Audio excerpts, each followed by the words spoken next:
dove sei? Ah, in bagno. Va bene. L'auricolare dov'è?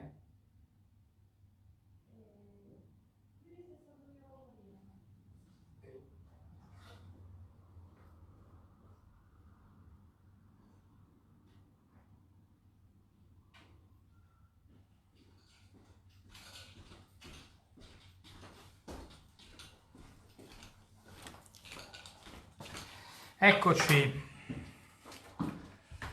Opla. Ciao a tutti, scusate, mi metto l'auricolare così è meglio.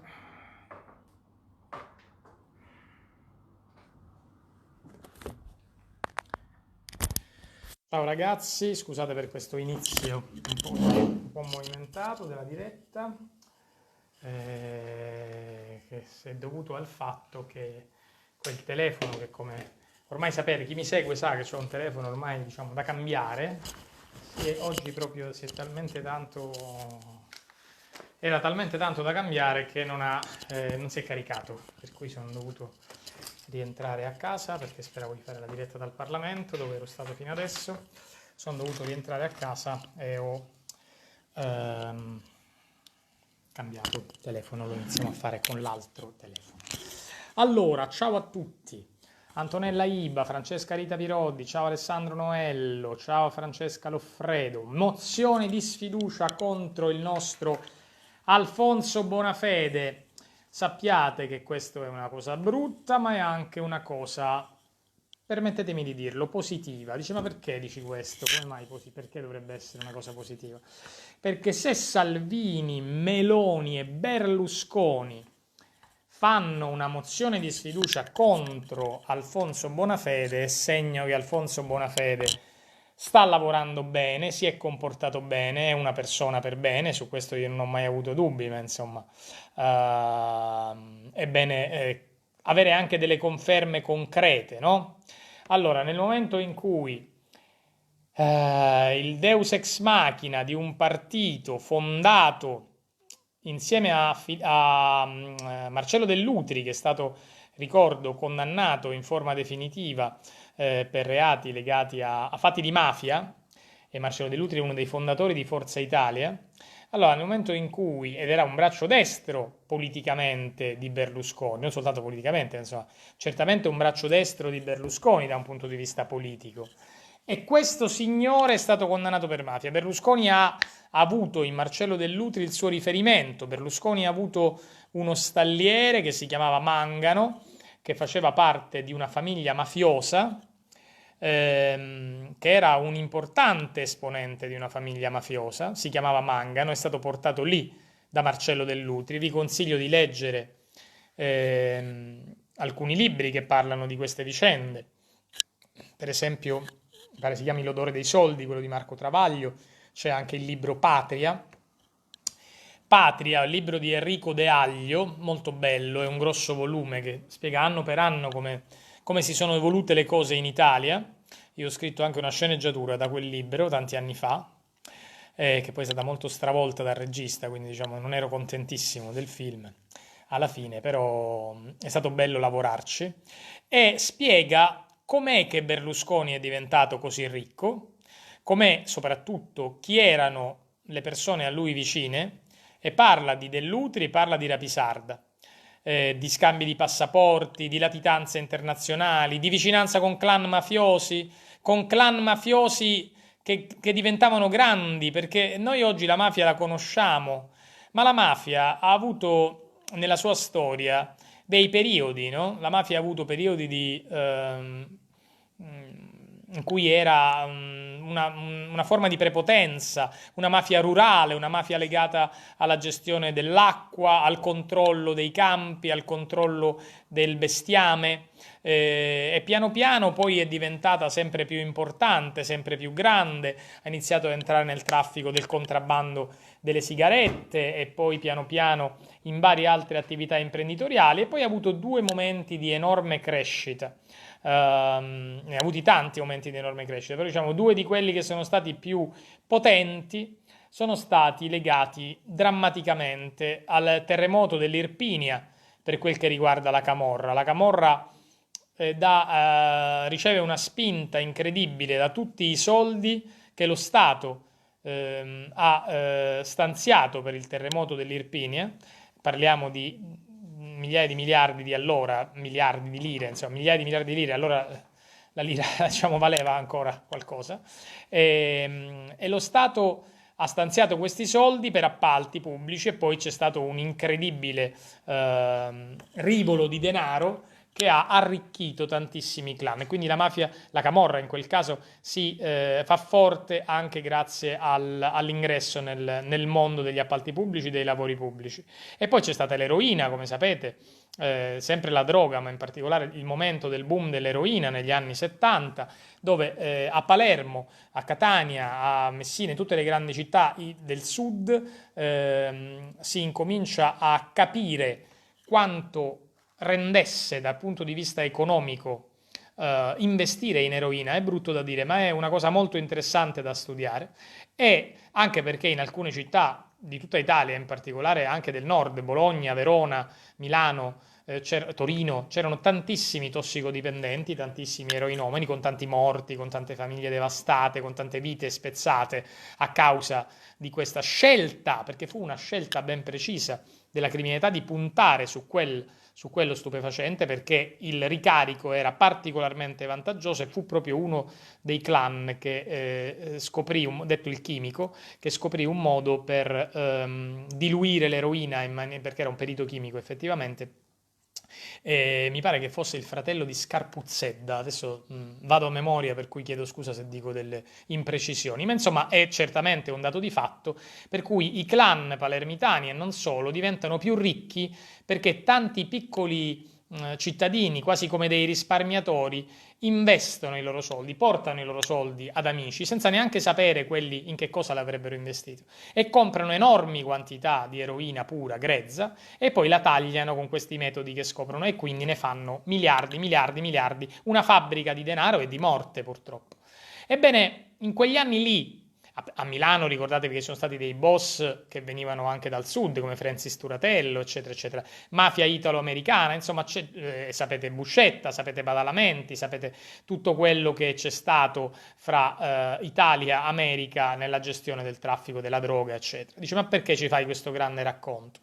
Beh, perché purtroppo è molto triste da dire, ma nelle istituzioni italiane ci sono state sempre persone che hanno avuto collegamenti con questa organizzazione criminale, e vi volevo ricordare di quante drammatiche morti è responsabile questa organizzazione criminale. Noi ricordiamo giustamente l'assassinio del giudice Falcone, del dottor Falcone, di tutta la sua scorta, della moglie, del dottor Paolo Borsellino, di tutta la sua scorta, del dottor Livatino, del poliziotto Boris Giuliano, di tanti altri poliziotti, magistrati, medici, un medico che non ha voluto ritoccare una perizia per non favorire un boss e venne ucciso. Guarda, e poi giornalisti, Pippo Fava, Peppino Impastato, imprenditori come Libero Grassi che non hanno voluto cedere al pizzo, il giornalista Giancarlo Siani a Napoli. Ci sono stati tanti eroi in Italia che sono morti e noi li ricordiamo spesso, ma ci sono anche tante vittime di cui non conosciamo nemmeno il nome. Sono i ragazzi finiti nel tunnel dell'eroina, sono la manovalanza mafiosa uccisa in regolamenti di conti. Quando io ero ragazzino a Catania c'era la guerra di mafia e c'erano oltre 100 omicidi l'anno nella città di Catania e nella città di Palermo. Dalla Chiesa, mi pare che quando venne ucciso nel 1982, se ben ricordo, fu oltre i 100, insomma era poco dopo i 100 in quell'anno a Palermo, e anche a Reggio Calabria ce n'erano tantissimi. Perché dico questo? Perché questa scia di sangue infinito, di morti di mafia, di morti legati alla mafia, di morti innocenti che hanno in qualche modo pagato il semplice fatto di trovarsi delle volte all'interno di una sparatoria, o di essere coinvolti in giri brutti, in giri di droga, o di imprenditori che si sono suicidati perché strozzati dai clan. Pensate ai tanti costruttori che hanno dovuto chiudere, hanno fallito, pensate alle depressioni, pensate ai drammi familiari, pensate ai suicidi di tanti imprenditori legati alla prepotenza della mafia. Ebbene, questa organizzazione ha avuto rapporti importanti con due, quantomeno con tanti esponenti politici, ma quantomeno con due, e li voglio ricordare. Uno era Giulio Andreotti. Giulio Andreotti non era semplicemente un grande politico italiano, ma è stato presidente del Consiglio per 7 volte, pensate, la poltrona dove oggi c'è il presidente Conte, c'è stato Giulio Andreotti, ed è stato ministro, se ben ricordo, una trentina di volte, non mi ricordo se sono 29, 34, insomma, circa 30 volte, oltre a essere stato presidente del Consiglio per 7 volte. Poi è stato nominato senatore a vita. Ebbene, questo signore è stato giudicato per i suoi rapporti con la mafia.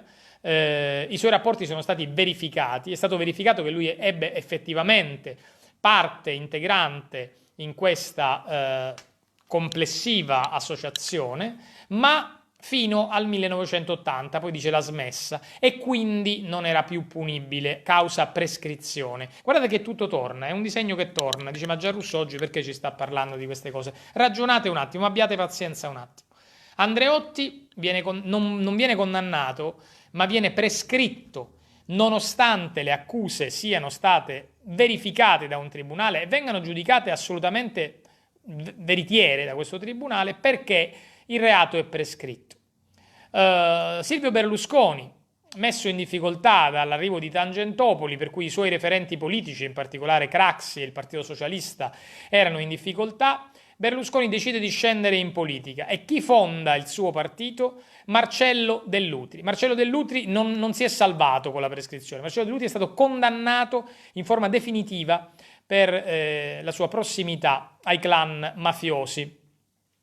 Toto Cuffaro, presidente della regione Sicilia, viene condannato in forma definitiva per favoreggiamento aggravato anche a clan mafiosi, cioè forniva delle notizie, in poche parole, su alcuni processi, su alcune situazioni, a dei criminali anche vicini alla mafia.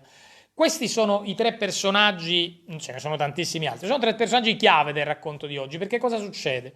Quella prescrizione non solo ha salvato Andreotti da una condanna per mafia, ma ha salvato migliaia di politici o di dirigenti pubblici, di dirigenti comunali, regionali, quelli che magari non ci fanno andare avanti una pratica per chi vuole aprire un negozio, un'attività sportiva, o vuole costruire, o vuole rendere il suo terreno produttivo. Magari ti manca una firma, ti manca un timbro, e perché ti manca? Perché c'è un funzionario, un dirigente del comune, della regione, eccetera, che non te la dà, e in cambio chiede soldi, chiede tangenti. Questo è un pessimo malcostume italiano, alcune volte è stato, come dire, certificato, è stato scoperto, ma poi arrivava come una sorta di benedizione per i criminali, arrivava la prescrizione, e tantissimi di questi reati legati ai colletti bianchi, li chiamiamo così, agli impiegati, ai dirigenti pubblici e ai politici, l'azione della magistratura e della polizia veniva vanificata dall'arrivo della prescrizione.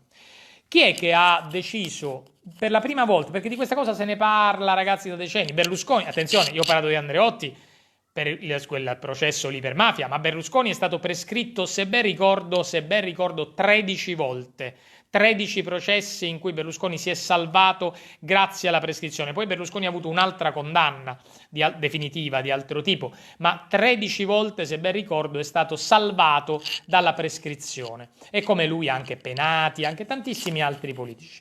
Ebbene, chi è che è andato per la prima volta, dopo che si parlava da anni, riformiamo la prescrizione? Io ero ragazzino, pensate, me lo ricordo, andavo credo a scuola, all'università, non mi ricordo, insomma, più di 20 anni fa già si parlava di cambiare la legge sulla prescrizione, di riformare la prescrizione. Arriva chi? Alfonso Bonafede al Ministero di Grazia e Giustizia, e il Movimento 5 Stelle, forza maggioritaria in Parlamento, con 330 parlamentari, e incredibilmente quello che sembrava impossibile finalmente si realizza, si riforma la prescrizione. Non si può riformare da un punto di vista retroattivo, ma si può riformare da ora in poi, cioè quei processi che iniziati diciamo dopo il 1° gennaio del 2020 non avranno questa possibilità se ci sarà una condanna di primo grado, diciamo, dopo la condanna di primo grado. Vorrei anche dirvi che in altri paesi europei la prescrizione cessa nel momento del rinvio a giudizio, cioè io commetto un reato, per esempio rubo dei soldi o prendo una tangente, nell'anno 2010, faccio per dire.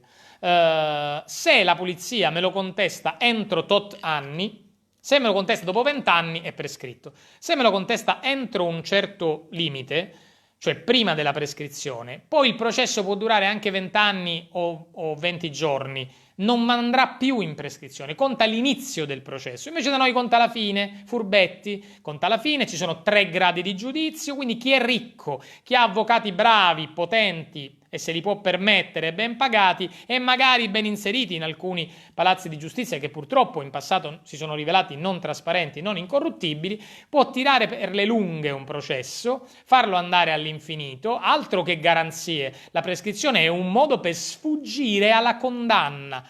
Questo è stato. E chi è che ha per la prima volta avuto la forza e il coraggio di intestarsi la lotta alla prescrizione? Il Movimento 5 Stelle, nella figura del ministro Alfonso Bonafede. Chiaramente il potere legislativo spetta al Parlamento, ma Alfonso Bonafede ha guidato questa riforma della prescrizione da ministro di Grazia e Giustizia, molto bene, e oggi i signori Berlusconi, quello che aveva quei legami con quel signore lì, Giorgia Meloni, il cui partito nei soli ultimi mesi ha avuto, mi sembra, 5 o 6 indagati per mafia, alcuni arrestati per mafia, con richieste di arresti, il consigliere della regione Calabria, Creazzo, richiesta d'arresto per vicinanza a un clan, peraltro il cugino di un importante esponente dell''ndrangheta, quindi Berlusconi, quello che ha fondato un partito con Dell'Utri, condannato per mafia ed è stato 13 volte prescritto.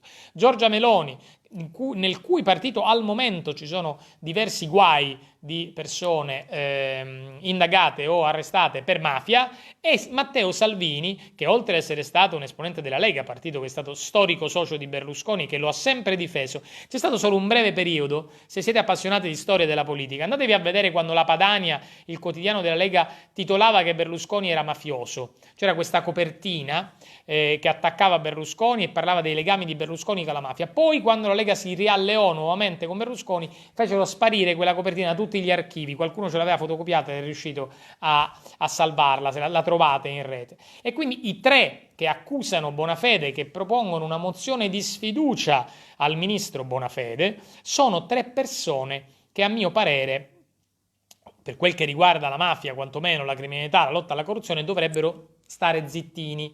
E quindi, da un certo punto di vista, amici cari, perché oggi in tanti mi avete scritto su questa cosa, proprio adesso, da un certo punto di vista, che quei 3 propongano una mozione, di sfiducia contro Alfonso Bonafede, la dobbiamo prendere come una cosa buona, come una cosa positiva.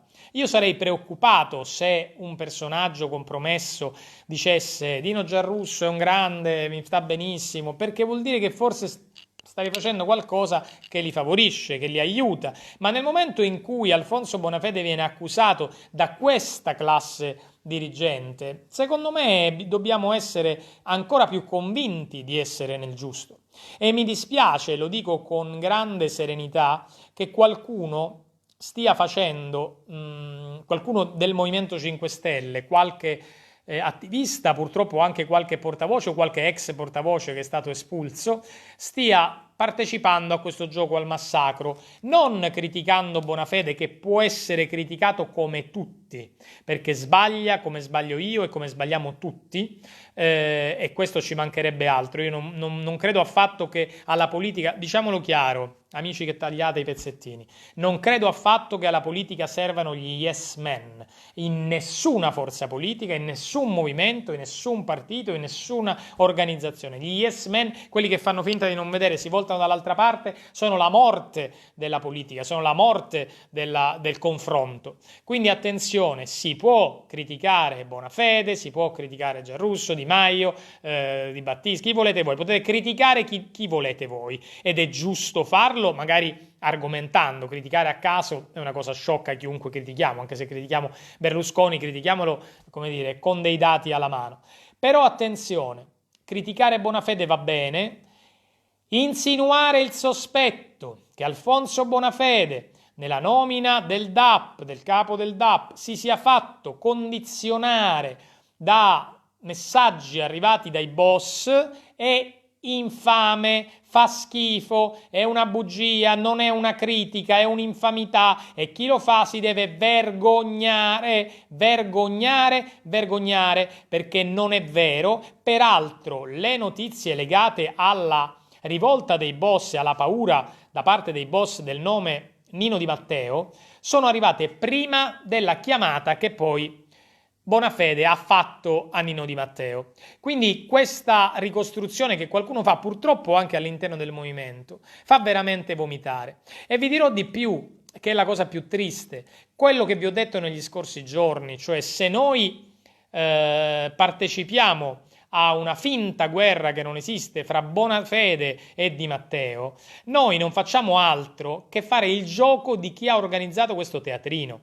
Cioè noi non facciamo altro che indebolire, se preferite, la lotta alla mafia, quella vera, perché la mafia esiste e il fatto che ci siano delle persone che stiano combattendo veramente la mafia dà molto fastidio ai clan. E allora nel momento in cui noi, come dire, ci facciamo abbindolare, perché io ho letto, ragazzi, anche da parte di alcuni amici, di alcuni attivisti su Facebook, post contro Di Matteo o contro Bonafede. È sbagliatissimo, non lo fate, vi prego, non lo fate, non cadete nella trappola. Se fate questo state cadendo in una trappola, in un agguato, perché vi assicuro che questa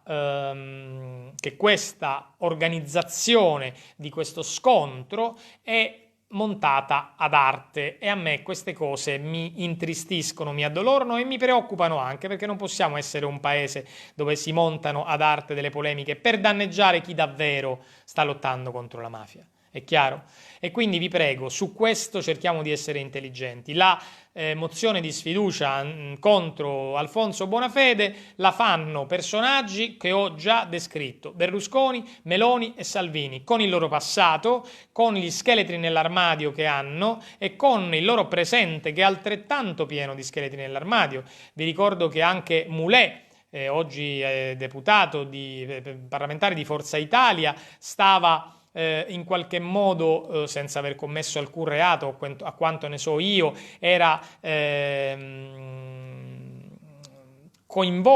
stato coinvolto nelle indagini su Antonello Montante. Antonello Montante è quello che organizzò, era un braccio, diciamo, uno di quelli che ha spinto la candidatura e poi la presidenza di Crocetta. Questo per dirvi che la mafia è totalmente trasversale, ha attraversato centrodestra e centrosinistra, diciamoci la verità, e Montante è stato condannato a 14 anni. Significa che ha commesso dei reati molto gravi secondo i giudici e francamente a me di essere messo sulla graticola da persone legate a costoro mi sembra una cosa assolutamente normale. Dovremmo preoccuparci del contrario. Quindi non vi preoccupate per la mozione di sfiducia ad Alfonso Bonafede, che non passerà.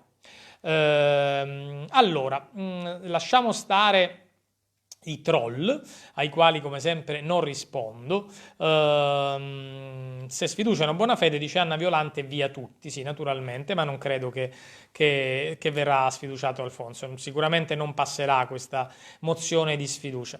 Allora, prima di rispondere a tutte le vostre domande, ancora due cose veloci. Oggi c'è stata Commissione Agricoltura, qui io ho fatto il mio intervento chiedendo naturalmente più fondi e in tempi molto più rapidi per andare verso un cambio di passo nell'agricoltura. Se l'agricoltura, grazie, come dire, al blocco drammatico che sta subendo con l'emergenza coronavirus, invece diciamo, avesse una spinta in avanti, se l'Unione Europea guidasse una spinta verso il biologico, noi potremmo avere una grandissima opportunità, ed è quello che io mi auguro avvenga, è quello che ho chiesto oggi in commissione, oltre a ricordare quanto sia ridicolo il sistema Nutri-Score. Capisco che non a tutti queste cose forse interessano, ma sappiate che vi devono interessare, perché si sta cercando di realizzare un sistema di etichette che penalizza tantissimo i prodotti italiani. Per farvi un esempio, l'olio d'oliva extravergine di oliva, il più buono, spremuto a freddo, biologico, fatto dalle nostre olive siciliane, sarde, toscane, liguri, calabresi, pugliesi e umbre, eccetera, eccetera, dalle migliori nostre olive, avrebbe il semaforo rosso, sarebbe considerato un prodotto pericoloso perché è grasso, ma l'olio d'oliva è un grasso, quindi non può che essere grasso, se ne mette poco infatti. E invece una Coca-Cola Light, faccio per dire, Coca-Cola Zero, con un dolcificante artificiale, diciamo, sulla cui natura io, come dire, diffido, verrebbe classificata come semaforo verde, quindi come un buon prodotto, quindi un prodotto di sintesi pieno di additivi, come può essere una bevanda dolcificata, passerebbe come prodotto buono nell'etichetta. È un prodotto naturale come l'olio extravergine d'oliva o come il parmigiano reggiano, passerebbero come prodotti negativi perché c'è del grasso o perché c'è del sale. Ecco, questo sembra una cavolata, ma non lo è, perché se in tutta Europa si racconta questa balla, i prodotti italiani avrebbero degli enormi problemi di vendita e quindi tutta l'economia nazionale ne avrebbe grandi difficoltà, perché la gente, se gli racconti che l'olio d'oliva fa male, non lo compra più. Se gli racconti che il parmigiano reggiano fa male, invece non fa male, non lo comprerà più. E questo vale per tanti prodotti della gastronomia italiana, di tutte le regioni, il pecorino sardo, pensate alla tumaragusana, pensate al gorgonzola, pensate a prodotti che si producono in tutta Italia, le caciotte.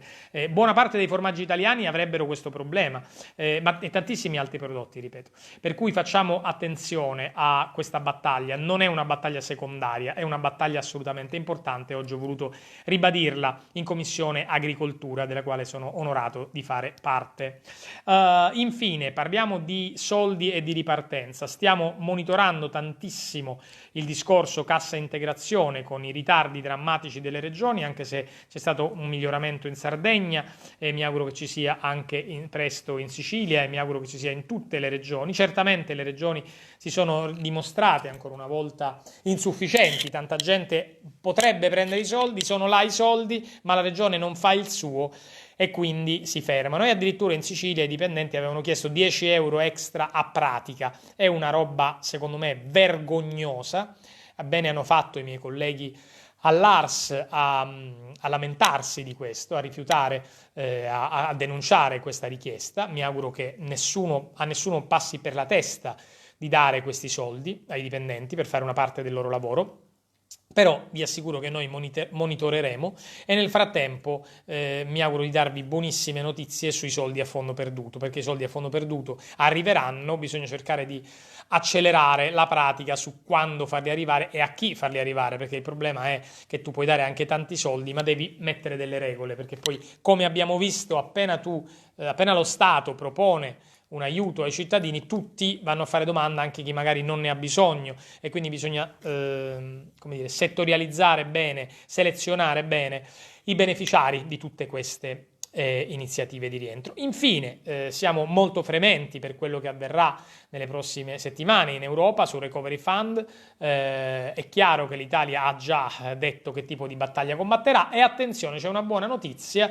Non so se avete seguito il fatto che la Germania nei giorni scorsi, la Corte Costituzionale tedesca ha in qualche modo messo in discussione la possibilità per la BCE di effettuare determinate operazioni di aiuto, ma la buona notizia è che la BCE dice no, non siamo d'accordo con questa tesi, noi facciamo il nostro lavoro, è perfettamente compatibile. Ricordo che in teoria per gli Stati europei i regolamenti europei hanno un valore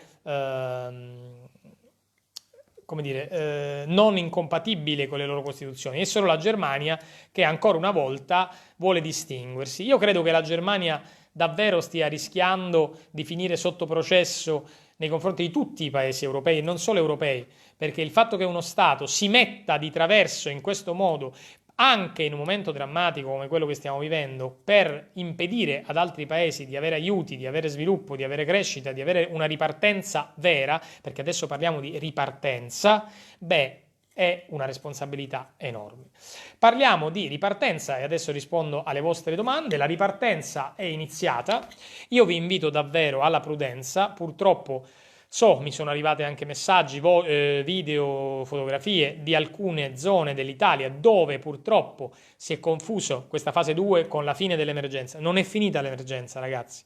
Stiamo ancora a casa, stiamo ancora prudenti, usciamo solo quando necessario e solo rispettando i protocolli e le regole che ci ha dato il Ministero, che ci ha dato il Governo, perché rischiamo di tornare indietro. È una cosa di una pericolosità che voi non immaginate nemmeno, non la immaginate nemmeno, quanto danno porterebbe all'economia italiana e al futuro di tutti noi una ripresa del virus voi non potete nemmeno immaginarla. Allora ragazzi, rispondo a un po' di vostre domande perché c'è ancora un po' di minuti, perché sì, ancora qualche minuto, una decina di minuti perché poi alle 4 abbiamo una riunione con altri parlamentari. Volevo rispondere un po' alle vostre domande. Di Matteo è stato scorretto, dice Maria Valvo, cosa voleva intendere con le sue parole. Io non penso che si possa dire scorretto di Di Matteo, ha fatto una scelta. L'importante è non, come dire, non interpretare quelle parole come in maniera strumentale sta facendo Forza Italia, stanno facendo delle forze che hanno sempre attaccato Di Matteo, perché poi c'è anche questo da dire, no? Cioè stiamo parlando di forze politiche che hanno sempre gettato fango contro Di Matteo, quando invece il Movimento 5 Stelle ha sempre difeso Di Matteo. E adesso il fatto che queste forze politiche improvvisamente prendano le difese di Matteo contro un ministro fa capire quanto sia strumentale questa presa di posizione, ve ne rendete conto. Servono soldi anche ai comuni, dice Ilaria Lunardi di Chioggia. Non abbiamo più entrate e non sappiamo come pagare le manutenzioni. Hai ragione Ilaria, spero che questi soldi arrivino subito. Leonardo Agrusti, chi si prende carico di tutti i lavoratori stagionali che non sono in turismo? Questo Leonardo, come ho detto nei giorni scorsi, stiamo chiedendo un intervento speciale perché per il tipo di contratto che hanno buona parte degli stagionali sono rimasti un po' fregati perché non sono, diciamo, né... scusate perché sono rimasto in difficoltà con la carica. Dicevo, gli stagionali in qualche modo hanno un tipo di contratto in base al quale è stato molto complicato aiutare anche loro. Invece bisogna assolutamente aiutarli, anche perché questa sarà una stagione difficile, parlo di stagionali estivi, ma anche purtroppo in prospettiva potenziale di quelli invernali, e dobbiamo quindi in tutti i modi dare una mano a tutti i lavoratori e quindi anche agli stagionali. Ricordo quando Bossi gridava Berlusconi mafioso, ora stanno di nuovo insieme tutti appassionatamente. Sono contento di tutto ciò che ha fatto Bonafede. Grazie Maria Grazia Pietrafitta. Che ne pensi di Paragone? Che ci faceva nel movimento? Giarrusso farà come lui ora che è stato cacciato pure lui? Mi chiede Claudio Paolone. Penso molto male di Paragone, l'ho detto più volte, ho fatto pure la sua imitazione con la testa che si muove e mi imbarazza la figura di Paragone, ex direttore della Padania, pagato con soldi pubblici, portato lì dalla Lega, poi portato in Rai sempre dalla Lega, pagato con soldi pubblici, vice direttore di Rai 1, vice direttore di Rai 2, nella Rai lottizzata. Poi si è presentato con il movimento, ha detto che lui aveva capito, aveva sbagliato, che era nuovo, che era contro quei partiti, e dopo pochi mesi è tornato all'ovile, quindi è molto squallido secondo me aver approfittato della buona fede degli elettori del movimento, me compreso, e tutti voi immagino, buona parte di quelli che ci seguono, che magari hanno sostenuto il movimento e lo hanno votato. Lui ha preso i nostri voti e adesso rimane in Senato anziché dimettersi con i nostri voti, ma lavorando contro il movimento. È molto squallido. Allora, Gianni Bianco, quale sfiducia a buona fede? Anche Sgarbi voterà a favore. Sì, quella è una cosa un po' quasi, se non fosse tragica sarebbe comica. Carlo K, perché Di Matteo è intervenuto in trasmissione? Questo dovremmo chiederlo a lui, evidentemente quando De Magistris e Giletti hanno insistito su cosa mi hanno chiesto anche a me, ho detto guarda non ne so assolutamente nulla perché effettivamente non ne sapevo nulla, lui si è sentito toccato e ha scelto di intervenire. Ognuno, come immaginate, sceglie le proprie azioni e le proprie attività. In questo momento drammatico, invece di lavorare sulla faccia degli italiani, pensano a fare le sceneggiate e ridicolizzarsi. Franco Gabbiano, immagino tu ti riferisca a Berlusconi, Salvini e la Meloni. Sì, assolutamente. Ottavio Fiamma, io rispetto le opinioni di tutti, ma faccio anche un po' di memoria storica su quelle che sono le situazioni di alcuni partiti italiani. Andrea Conte divide i team, per hai ragione. Quale Unione Europea? Chiede Giuseppe Pietrolucci. Questa è una giusta domanda, nel senso che se l'Unione Europea non si fa viva adesso nell'aiuto ai cittadini, l'Unione Europea è morta, e quindi ha ragione Giuseppe Pietrolucci a chiederci ma di quale Unione stiamo parlando. Saluto Ignazio Pillitu, Rosa Messina. Purtroppo Rosa dobbiamo fare una lunga battaglia, ti ringrazio per le parole positive nei confronti del movimento, ma la battaglia va condotta ogni giorno cercando di fare passare la verità. Anche a me piacerebbe vedere una stretta di mano Nicola Pandulla fra Bonafede e Di Matteo. Dino, che succede con le banche? Non erogano i prestiti da 25.000 euro e danno la colpa al governo. Caro Emilio Mura, scrivimi in privato, perché sto notando che alcune banche, alcuni istituti bancari si stanno comportando assolutamente bene e quindi danno questi soldi, non è vero che non li mettono a disposizione, e invece altri istituti bancari purtroppo, come dici giustamente tu, non erogano i prestiti e questo non è una bella cosa. Allora, grazie a Daniela Barletta. Mi chiedi perché il PD resta zitto, su cosa, Elio Bisacchi? Giletti non si vergogna di aver creato questo inciucio? Immagino di no, cara Francesca Mereu. Maria Di Quattro, grazie. Grazie a Roberta Maffi. Ecco, la Germania, mi scrive Dalila Donofrio. Io credo che questa sentenza sia un tentativo per arginare la BCE, ma sia un tentativo destinato a fallire. Naturalmente su questo vigiliamo con molta attenzione. In commissione lavoriamo, Roberto Di Prima mi scrive come fate a lavorare in commissione con questa incertezza. Attenzione Roberto, ci sono diverse commissioni. Io lavoro nella commissione agricoltura, la commissione agricoltura va avanti con i suoi lavori, se poi la BCE, se poi succedono delle cose, al massimo quello che può capitare in commissione agricoltura è valutare la quantità di soldi che arrivano, come vengono stanziati, ma la Commissione continua il suo lavoro, anche nell'attesa di una possibile variazione dei programmi dovuta all'intervento un po' a gamba tesa della Corte Costituzionale tedesca. Ciao Ninetto Ronzisvalle, non sono un troll, sono una persona reale con nome e cognome che vi ha sostenuto fino a 3 giorni fa. Perché sei arrabbiato, Ninetto Ronzisvalle, che non sei un troll? Dimmelo, perché magari se riesco a farti sbollire la rabbia ne sono felice. Ciao a Silvana Parolisi, parlando dell'olio d'oliva, dice un grasso che fa bene alle arterie, fra l'altro contiene polifenoli, se è un olio buono e non è fasullo fa anche bene alla salute. Grazie Giuseppe Piras. Fiora Mariti, grazie a te. Allora, sentiamo cosa dice, oddio, Claudio Di Giusto, sì, sulla mozione di sfiducia ne abbiamo parlato. Grazie Antonella Cristiano, grazie ad Adele Caputo. Cosa penso della denuncia di Taormina? Penso che non avrà nessun seguito, me lo chiede Luigi Rondanini. Mariella Cavallaro, elezioni subito, andate tutti a casa, siete tutti uguali.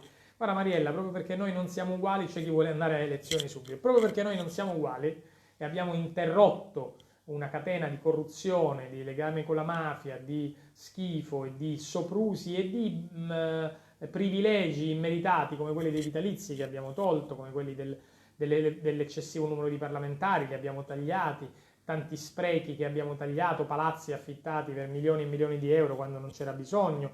E proprio perché non siamo tutti uguali c'è qualcuno che pensa che vuole andare a elezioni subito, quindi stai attenta a ragionare su quello che dici. Giuseppe De Gregorio, ti saluto. Sì, hai ragione Franco Raneri, su Mulè si potrebbe attivare la Commissione Nazionale Antimafia, magari ne parliamo con l'amico Nicola Morra.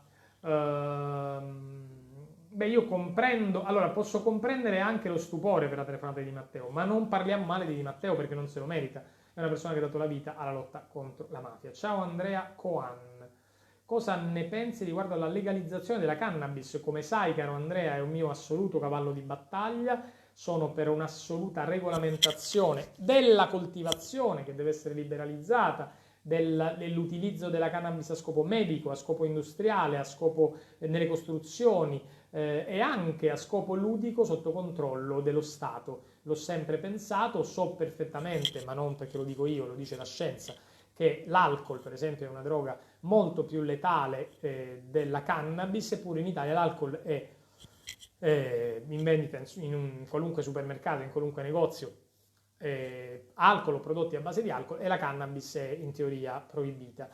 Questo dà grande slancio economico al mercato proprio delle mafie e dà grande forza alle mafie, quindi io sono per un'assoluta regolamentazione controllata dallo Stato, liberalizzazione della possibilità di piantare e coltivare la canapa. Pensate che le vele con cui Cristoforo Colombo è andato in America, senza sapere che andava in America, pensava di andare in India, insomma, in cui ha fatto il suo famoso viaggio con le 3 caravelle, la Niña, la Pinta e la Santa Maria, erano vele di canapa e i colori con cui è stata dipinta la Cappella Sistina, pensate, erano colori a olio di canapa. Quindi è un prodotto con il quale l'uomo si è confrontato per migliaia di anni, con grandi risultati, e poi incredibilmente per una assurda follia, e sarebbe come vietare l'uva. Siccome dall'uva si può fare il vino è alcolico, vietiamo la coltivazione dell'uva, bruciamo tutti i vigneti del mondo. Voi pensate, Giarrusso dice una follia, ma è esattamente così, anzi paradossalmente con la canapa è peggio, perché l'uva ha un solo scopo, alimentare, che poi sia mangiarla così e farne preparazioni o fare il vino, comunque ha lo scopo alimentare. La canapa ha tanti scopi, c'è lo scopo medico, c'è lo scopo industriale, c'è lo scopo ludico, c'è lo scopo legato alle costruzioni, legato ai tessuti, legato appunto alla possibilità di sostituire la plastica in alcuni settori, e quindi anche molto buona per l'ambiente. È anche una pianta che può essere utilizzata per bonificare i terreni perché assorbe metalli pesanti, ha una serie di vantaggi incredibili, ma viene proibita la pianta. È una cosa semplicemente assurda. Scusate se mi sono dilungato, ma sulla cannabis dobbiamo essere precisi. Uno associa sempre la cannabis alla droga, allo spinello, alle cose. No, ma fosse solo quello. La cannabis ha una quantità di applicazioni spaventose, e anche sulle droghe andrebbe fatto un ragionamento serio, perché ripeto, l'alcol è una droga pesantissima che uccide milioni di persone tutti gli anni, il fumo, il tabacco è una droga pesantissima che uccide indirettamente, causa tumori, causa malattie cardiovascolari e uccide milioni di persone tutti gli anni, e la cannabis non ha queste responsabilità, eppure è proibita, mentre tabacco e alcol sono legali. Allora ragazzi, credo che siamo giunti alla fine. Saluto Valentina Mattarella che sorride e scrive: quello è il problema. Non so cosa ti riferisca Valentina. Roberto Aita: se tuo fratello ha problemi in Uruguay scrivimi in privato, perché stiamo riuscendo a far rientrare persone, anzi possiamo chiudere con una bella notizia. Una famiglia italiana, insomma, formata da una parte italiana e una parte africana, però con nazionalità italiana, che erano per motivi di salute, lui era bloccato drammaticamente in Nuova Guinea. Siamo riusciti a ottenere lo sblocco ed è rientrato in Italia, ed è una bella notizia perché è una persona che sta male e che deve curarsi e che ha il diritto di curarsi in Italia. Vi assicuro che si sta, almeno io e il mio staff, ma non solo perché siamo in tantissimi, stiamo facendo di tutto per aiutare gli italiani durante questo coronavirus. Vi dirò di più. Io vi dico sempre: scrivetemi in privato su questa pagina, scrivetemi in privato su questa pagina. Nei giorni scorsi abbiamo avuto un po' di ritardi nelle risposte, perché dopo il caso di Di Matteo e Bonafede sono arrivate migliaia di domande, e ragazzi, sono io che rispondo, e qualcuno del mio staff che magari mi segnala qualche messaggio più particolare. Quindi vi chiedo scusa se non riesco a essere una bomba e a rispondere subito a tutti, ma ci stiamo davvero provando, e abbiamo fatto tante cose. Abbiamo aiutato le persone a prendere i 600 euro, aiutato le persone a compilare le domande per avere gli aiuti anche dal comune, abbiamo aiutato tanti a rientrare dall'Italia. Qualunque problema c'è, io quantomeno lo leggo. Poi non è che risolvo i problemi di tutti, perché la bacchetta magica non ce l'ha nessuno e facciamo soltanto cose legali alla luce del sole, sono soltanto aiuti che è giusto dare in un momento così complicato.